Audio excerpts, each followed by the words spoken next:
Assalamualaikum warahmatullahi wabarakatuh. Nama saya Ahmad Malik Baihaqi, NIM 21010201116. Pada video ini saya akan membahas proyek fase 3 tentang strategi penyelesaian backtracking untuk mata kuliah perancangan dan analisis algoritma.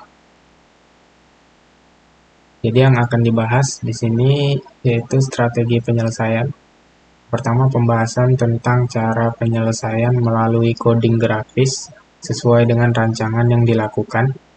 Yang kedua, menemukan koreksi pada algoritma yang telah dijelaskan di fase sebelumnya. Masuk ke pembuatan peta. Jadi petanya di sini dibuat menggunakan matriks 2 dimensi dengan ukuran 15 kali 15 untuk merepresentasikan sel-sel pada peta. Setiap sel terdiri atas jalan yang dapat dilewati dan tembok yang tidak dapat dilewati. Representasi jalan di dalam matriks adalah bernilai 0, sementara tembok bernilai 1.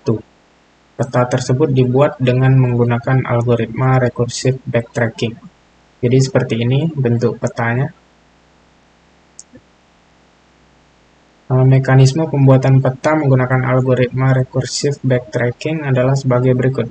Jadi yang pertama, setiap sel pada peta awalnya diisi dengan nilai yang menandakan tembok, misalnya 1. Pilih sebuah sel acak sebagai posisi awal untuk memulai pembuatan jalur. Kemudian mulai dari posisi awal, pilih satu arah acak untuk bergerak. Periksa apakah langkah tersebut valid, yaitu apakah sel yang dituju masih berada dalam batas peta dan merupakan tembok.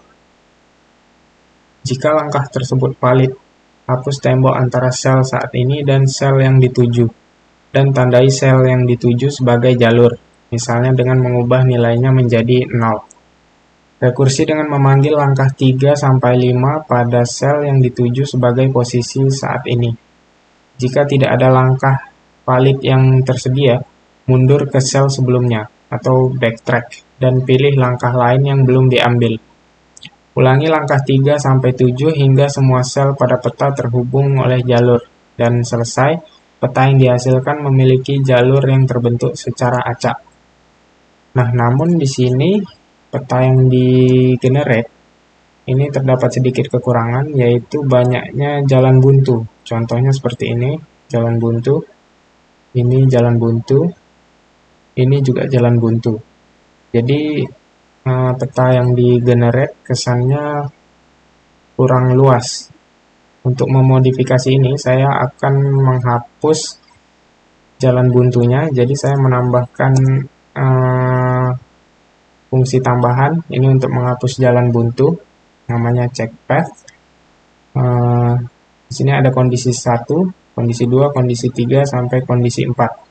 Nah, misalnya di cek kondisi 1 ini mengubah atas menjadi jalan. Jadi misalkan ada jalan di tengah, kemudian di sebelah kanan, kiri, dan atasnya adalah tembok, sementara bawahnya itu adalah jalan, maka otomatis atasnya itu adalah jalan buntu. Jadi akan dihapus, akan diubah nilainya menjadi 0.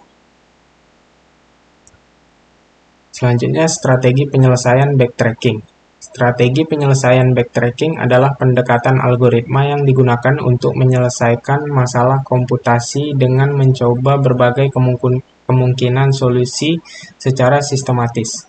Backtracking melibatkan pencarian rekursif melalui ruang solusi, dengan menguji setiap kemungkinan langkah demi langkah, dan mundur atau backtrack ketika sebuah langkah tidak mengarah pada solusi yang valid.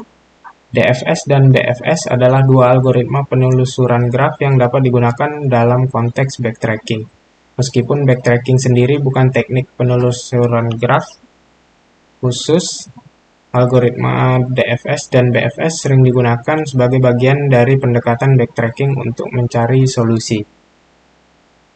Nah, pada proyek ini digunakan algoritma BFS atau Breadth First Search untuk droid merah agar dapat melakukan pencarian terhadap droid hijau.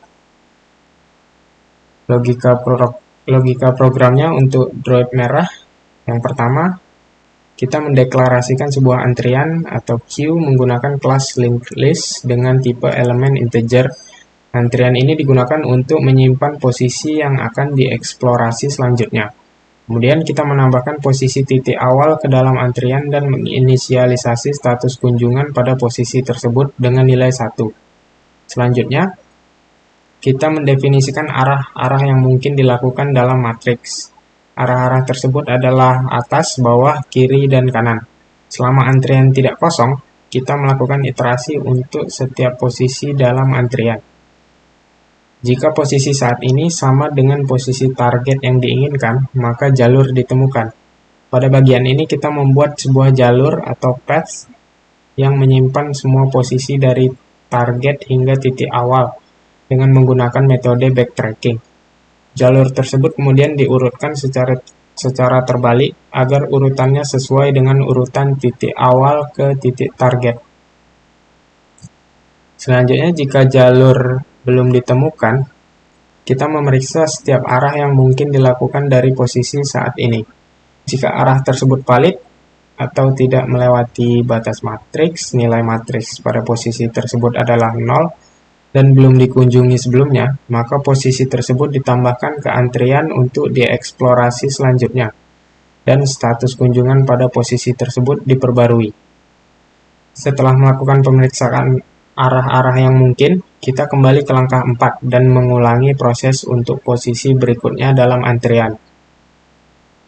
Jika antrian kosong dan tidak ditemukan jalur yang memenuhi kriteria, kita mengembalikan sebuah array list kosong sebagai tanda bahwa tidak ada jalur yang ditemukan. Berikut ini implementasi kode program untuk Droid merah sesuai dengan logika program yang dijelaskan sebelumnya. Kemudian ini sambungannya. Nah, selanjutnya demo. Berikut ini adalah program yang telah saya buat. Jadi fitur yang telah selesai dibuat itu ada acak peta. Acak peta ini untuk mengacak petanya agar tembok dan jalannya berbeda. Kemudian acak droid merah, yaitu untuk mengacak posisi droid merah. Kemudian acak droid hijau untuk mengacak droid hijau. Kemudian di sini ada tombol mulai. Ketika tombol mulai ini diklik, droid merah akan langsung mengejar droid hijau. Berikut demonya.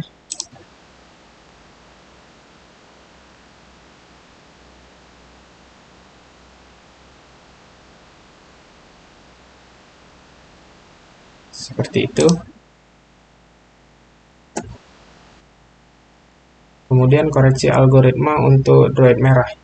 Nah, agar sesuai dengan kasus pada proyek ini, droid merah tidak langsung mencari dan menemukan droid hijau, dikarenakan droid merah tidak mengetahui dengan pasti di mana keberadaan droid hijau.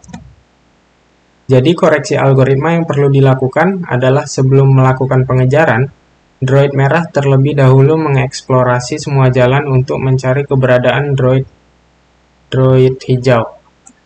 Apabila posisi baris dan kolom droid merah saat ini sama dengan posisi baris dan kolom droid hijau dengan kondisi tambahan bahwa tidak ada tembok yang menghalangi, maka droid merah dapat melakukan pengejaran dengan algoritma yang telah dijelaskan tadi. Koreksi lain yang perlu dilakukan adalah update posisi droid hijau. Karena dalam demo ini droid hijau belum bergerak, sehingga pada saat implementasi algoritma droid hijau, fungsi pencarian oleh droid merah harus selalu mengupdate posisi terbaru dari droid hijau, sehingga droid merah tidak berhenti sebelum menangkap droid hijau. Selanjutnya ini logika program untuk droid hijau. Yang pertama, saat droid hijau menyadari keberadaan droid merah, ia harus mencoba menghindarinya. Droid hijau dapat menggunakan pendekatan gerakan acak untuk menghindar. Namun gerakan acak tersebut harus diperhatikan agar droid hijau tidak terjebak di suatu tempat.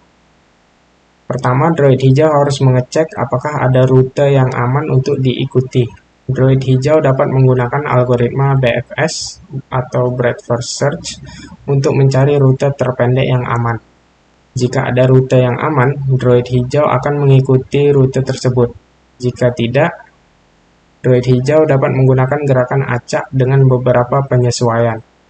Droid hijau dapat memilih secara acak salah satu dari 4 arah, atas, kanan, bawah, kiri, dan memeriksa apakah arah tersebut aman untuk diikuti. Jika aman, droid hijau akan bergerak ke arah tersebut. Namun jika tidak, droid hijau akan memilih arah lain secara acak dan memeriksa kembali keamanannya. Droid hijau akan terus memilih arah secara acak dan memeriksa keamanannya hingga menemukan arah yang aman untuk diikuti. Dalam proses ini, droid hijau harus menghindari bergerak ke arah droid merah atau ke arah tembok atau sel dengan nilai 1. Jika droid hijau tidak dapat menemukan arah yang aman untuk diikuti, ia dapat memilih untuk tetap diam atau melakukan gerakan acak pendek untuk sementara waktu sebelum memeriksa kembali keamanan arah-arah yang tersedia. Dalam setiap langkah gerakan acak, droid hijau harus memeriksa keamanan arah yang dipilih dan menghindari bergerak ke arah droid merah atau tembok. Untuk implementasi kode program droid hijau, di sini belum dilakukan, jadi hanya ada logika program secara deskriptif saja. Baik, sekian yang dapat saya sampaikan mengenai proyek fase 3, yaitu strategi penyelesaian backtracking. Apabila ada kekurangan, mohon maaf. Terima kasih atas perhatiannya. Wassalamualaikum warahmatullahi wabarakatuh.